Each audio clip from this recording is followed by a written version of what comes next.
अब मैं हमारे मोहन सिंह जी से कुछ प्रश्न करना चाह रहा हूँ।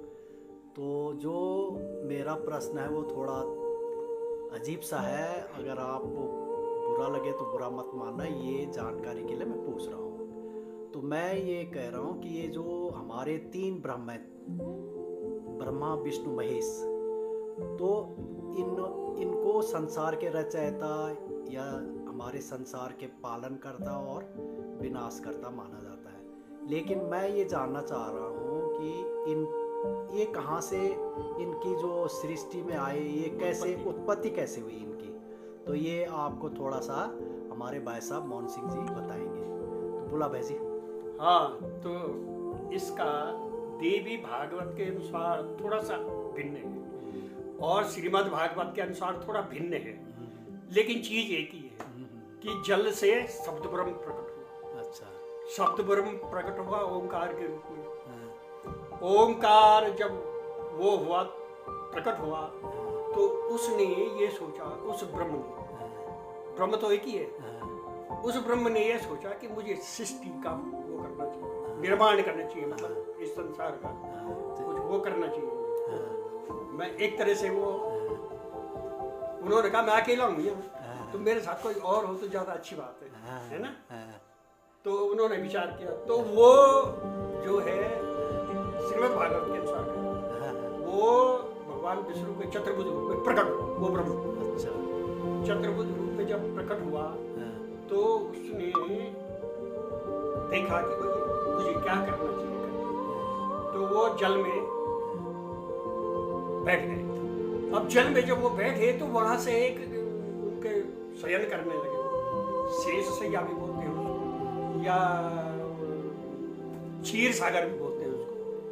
जब वो लेटे वहां पे तो उनके उससे एक, उनकी अपनी सृष्टि से एक कमलदाल निकला, उनकी जो नाभि है ना, नाभि से एक कमलदाल निकली। अब कमलनाल जब निकली तो उसमें एक, उन्होंने अपनी सृष्टि से एक चतुर्भुज रूप में एक ब्रह्मा को प्रकट कर दिया, ब्रह्म स्वरूप ब्रह्मा को प्रकट किया। और तब जब ब्रह्मा जी प्रकट, उन्होंने इधर उधर देखा, कुछ उनको कुछ दिखा नहीं ब्रह्मा जी को, क्योंकि कमलनाल में बैठे हुए हैं, बस उनको ये दिखा कि मैं कमल के फूल में बैठा हूँ, उसके आदि अंत का उनको कोई पता नहीं लगा। अब उन्होंने ये जानना चाहा, जिज्ञासा हुई कि भाई मैं कहाँ से प्रकट हुआ, किससे प्रकट हुआ, कहाँ से आया, किस लिए आया। तो उन्होंने उसके ऊपर जाना शुरू किया, ऊपर की तरफ देखता हूं मैं। गए वो कुछ नहीं मिला उनको, उसका अंत ही नहीं मिला। फिर नीचे आए उनको कुछ नहीं मिला। जब वो थोड़ा विचलित से हो गए, मैं कहा, तब जो है एक शब्द उनको सुनाई कि देखो ब्रह्मा, मैंने तुम्हें प्रकट किया है अपनी नाभि से कमल के फूल पर, और तुमने जो है, तुम जाके तपस्या करो, तब तुम्हें मेरे बारे में कुछ ज्ञान होगा। तो ब्रह्मा जी ने कहा ठीक है, आप कौन है पर मुझे बताओ। उन्होंने कहा तब तुम तपस्या करो, ध्यान करो, मतलब इस ब्रह्म का ध्यान करो, इस शक्ति का ध्यान करो। तो उन्होंने कहा भाई मैं कैसे तुम्हारा ध्यान। उन्होंने चतुर्भुज रूप में हूँ, मैं विष्णु हूँ, और मेरा ध्यान करो और मैं तुम्हें तब बताऊँ। तो उन्होंने कमल में बैठे, तो कहते हैं कि जोरों वर्ष वो कमल में बैठे रहे ब्रह्मा। तो उन्होंने ध्यान किया, तो कहते हैं तब जो है विष्णु चतुर्भुज रूप में प्रकट हुए उनके सामने, मैं हूँ और तुम्हें मैं इसलिए मैंने तुम्हारा प्रकट हुआ कि तुमने सृष्टि की वो करनी है, रचना, जिस सृष्टि में तब जो है मानव का वो होगा, प्रस्फुरण होगा, मतलब मानव की व्यवस्था होगी, और तब जो है मैं चाह रहा हूँ कि एक बार ये सृष्टि चले। तो उसके बाद जो है तब उन्होंने कहा भाई देखो, तुम सृष्टि की रचना तो ठीक है मैं करूंगा, पर आप मुझे बता दो कि कैसे करना है। तो इस प्रकार बहुत लंबा चौड़ा इसमें वर्णन है कि उन्होंने पहले क्या प्रकट किया, फिर मनुष्य बनाए उन्होंने। तो पहले उन्होंने 2-3 बार तो मनुष्य बनाए, तो वो मतलब पूर्ण रूप से नहीं बने। किसी में ये कमी हो गई कि वो भोजन क्या ग्रहण करेगा, किसी में ये कमी हो गई कि वो उसके अंग प्रत्यंग कैसे होंगे, क्या होंगे, सुनने देखने की शक्ति कैसे होगी, क्या होगी। 2-3 बार ऐसे बनाई उन्होंने। फिर अंत तो उन्होंने बनाया मानव को। और तब उसके बाद वर्णन है उन्होंने जो है ब्रह्मा ने गाय बछड़े ये वो जानवर पशु पक्षी सबका निर्माण किया। और तब उन्होंने कहा कि देखो ऐसा है कि मैथुन सृष्टि तूने करनी है, तुम ऐसा करो कि आप इस तपस्या के बल से अपने अंग के 2 भाग में बांट जाओ। भगवान विष्णु ने उनसे कहा ब्रह्मा जी से। तब ब्रह्मा ने जो है तपस्या करके तब वो उनके अंग के 2 हिस्से हुए, उसमें से एक पुरुष, दाएं अंग से एक पुरुष, बाएं अंग से एक स्त्री। तो वो है मनु और शत्रुपा। दाएं से निकले मनु, बाएं से निकली शत्रुपा।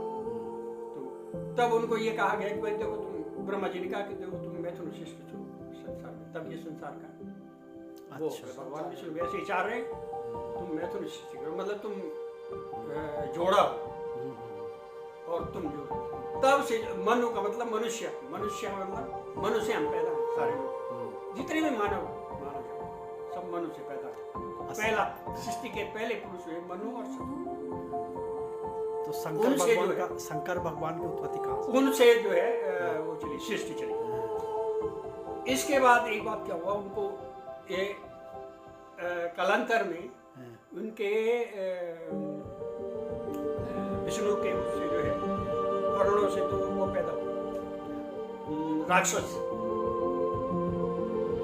तो उन्होंने जो है हाहाकार मचाना शुरू कर दिया। जो इनकी सृष्टि बन रही थी ब्रह्मा की, उसमें उन्होंने विक्षेप करना, व्यभिचार करना शुरू कर दिया। तब जो है भगवान विष्णु को जो है क्रोध आया। तो उनकी क्रोध आने से वो शिव प्रकट हुए। तब उन्होंने बोला कि महाराज ऐसा ऐसा है और ये जो है, तो उन्होंने कहा ठीक है, मैं तो इनको अपनी उससे मधु और कैटभ नाम के राक्षस 2 जो है मधु और कैटभ हुए। तो उन्होंने कहा भाई देखो ये तो हमारी सृष्टि को जो है वो कर रही है, जो हम इतनी मेहनत करके सृष्टि कर रहे हैं इसकी संरक्षण कर रहे हैं, तो ये उसमें व्यभिचार डाल रहे हैं। तो बोले कि भाई ऐसा है कि इनको मार। तो उन्होंने कहा मैं तो नहीं इनको मारूंगा, लेकिन क्योंकि यह आपके पुत्र जैसे हैं कि आपके करणों से प्रकट ही हुआ है इनका, लेकिन मैं शक्ति को उत्पन्न करता हूँ। तब जो है दोनों ने मिलके, तीनों ने मिलके समझो शक्ति का प्रकट किया। तब जो है शक्ति ने, जो माता जिसको हम बोलते हैं, उसको पार्वती बोलो या देवी भगवती बोलो, कुछ भी बोलो आप, शक्ति का रूप प्रकट हुआ। दैता धारणी नारसिंगी नारायणी ऐसा कुछ आता है ना हमारे उसमें।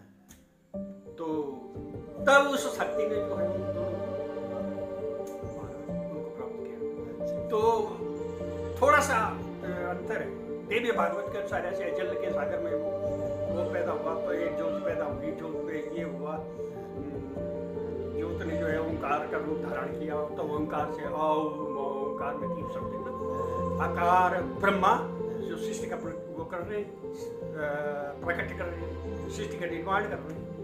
उकार बिंदु जो जिन्होंने इसके पालन का उत्तरदायित्व किया, और मकार मारने वाले शिव, तीनों जो है ओंकार के ही, वो अंतर कुछ नहीं है इसमें, क्योंकि तीनों ओंकार से ही प्रकट।